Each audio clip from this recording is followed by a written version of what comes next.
Hi everyone, this is KJ Vlog, si Filipino reactor based here in Saudi Arabia, and welcome back to my channel. Agad-agad gawa natin reaction video ang Barda compilation because why not? So once again longer, I'm really excited to watch this. Ang daming mga ayuda, pati sa TikTok, super dami talaga for today's video.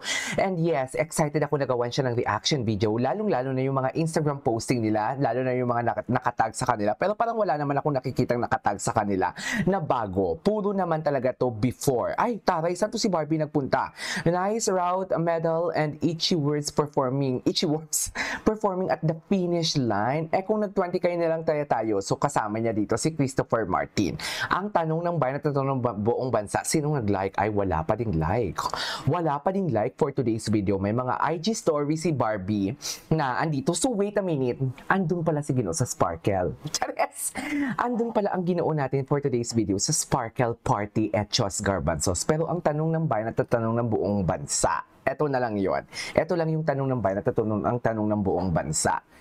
Nagpansinan nga ba? Bakit walang ayuda na mga pictures and everything na lumabas na andun si David Licauco? So basically, may tinatago. Charis, 'di ba? Kahit man lang mga artista nila, pero i-check ko pa din na kung asaan na yung mga ang mga artista na nagpunta doon and everything, kung may mga ayuda sila. Pero for sure, alam na ni Barda United yan, di ba? Kitang-kita na yan sa mga Instagram kung meron man. Ipopost na yan ni Barda United. And thank you so much for that, Barda United. So basically, wala, no? Alam nyo ba, sa sobrang busy ko, ay, hello, bakit ba ang hilig nila sa kotse magpa-picture? Charis! Diba? Bakit ang hilig-hilig talaga nila sa picture, sa magpa-photo sa sasakyan na para bang may pinapatunayan talaga sila? Na para bang may tinatago and everything. Para bang, ano bang ibig sabihin nito? Anyways, ituloy na natin to. Ay, ang ganda naman ng Barbie New Fortesa. Ay, eto na yung running niya. Sorry, wala siyang kasama. Sorry, wait lang. Gano'n kaya katotoo yung may nabasa ako sa comment section na sinabi ni Barbie na single siya for today's video at masaya siya. Yun yung importante, masaya siya. 'Di ba? Wala na yung kay David. Eto masasabi mo talaga na special si David kaysa kay Jameson. Kasi alam mo bakit?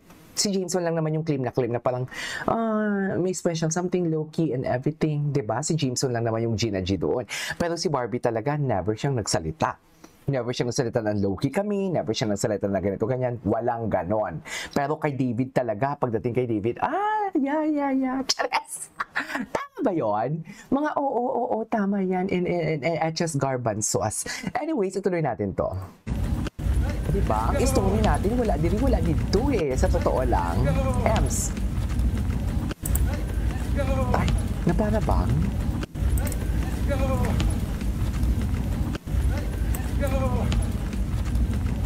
Ay, hello. Charis. Hello. Ulit-ulit pala to. Ay, AIA? AIA, is this an insurance company? Tama ba ako? Si David wala ding story. Pero tingnan natin mga tag kay David. Kasi kahapon, busy siya sa Tahoe event nila. Ay, ang gwapo naman ng David namin. Ang gwapo naman ng David namin.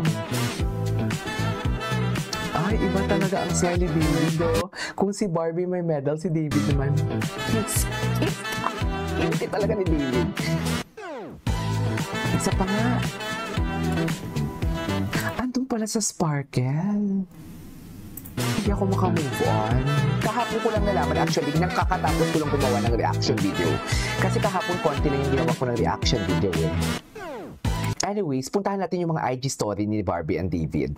Eto, dito muna tayo kay David Licauco. Ay, busy naman pala sa Sobra Cafe. Busy naman pala siya. Ay, happy birthday pala, Madam Pikwa. Birthday ata ni Madam Pikwa.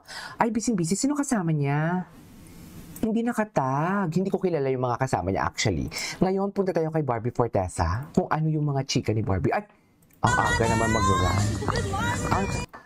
Ang aga naman mag-run ni Barbie Fortesa niya for this video. Wala masyadong ayuda, no? Kay Miss Tony kaya. Kay Sir Nathan, tinan natin. Wala masyadong ayuda. Kay Miss Tony, baka meron. Ay! Ang ganda ni Miss Tony. Isa yung, ay, eto. Sino po kamukha? Kaninong photo? Kay Jana ba to? Post. Ang ganda ni Barbie. Oh my God. Para na siyang si Barbie Fortesa. Parang Barbie Fortesa. Barbie Fortesa talaga. Hala, ang ganda ni Barbie. Hindi ko to nakita. Para na siyang si Barbie Fortesa. Parang Barbie Fortesa. Oh. Ito yung event niya sa... oo. Sa Sparkle Kada. Okay. Tapos, kay Sir Janela, titignan natin si Sir Janela. Ay, Diyos ko, ang crush ko. Bakit iba naman yung napindot natin instead of kay Sir Janela? Replica. Wala masyado. Sana naman punta mo, Sir Janela. Wala masyadong ayuda, mami. Tinangan natin sa tags ni Barbie. Bakit wala masyadong ayuda? I mean, feeling ko hindi niya to nakikita. Ito, tingnan natin yung mga post ng David Troops. Ito. Okay. Busy sila, ha?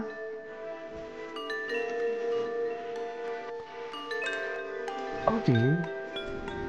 Bakit? Text. Ang dami dito sa David Troops. Ito 10 hours ago. Oh, the raw video. This is the raw video. Ay, ito magsalita si David. Hindi na nakatag si David dito eh. Or hindi in-accept ni David. Hindi mawawala yung pressure. Lalo na, syempre, lalo na sa may business din, for sure, may ganun din. So, ang question mo lang is, ano yung natutunan mo sa basketball na pinaka nagagamit mo ngayon bilang entrepreneur?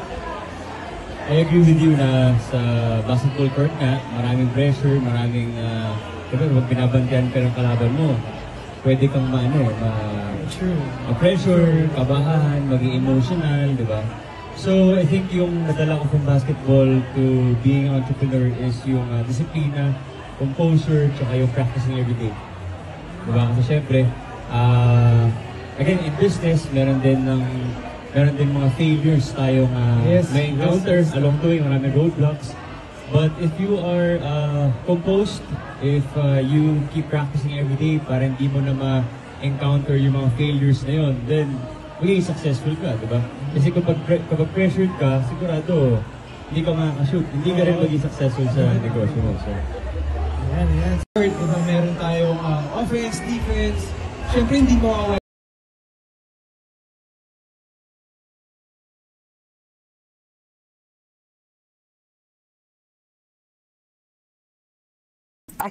Naka-ano pala ako, naka-mute. Ang dami pala dito. Tingnan natin sa IG post, sa Instagram stories ng David Troops. Anyways, pero ituloy din natin yan mamaya. Hinahanap ko yung kay David Licao ko na tingnan natin Sparkle.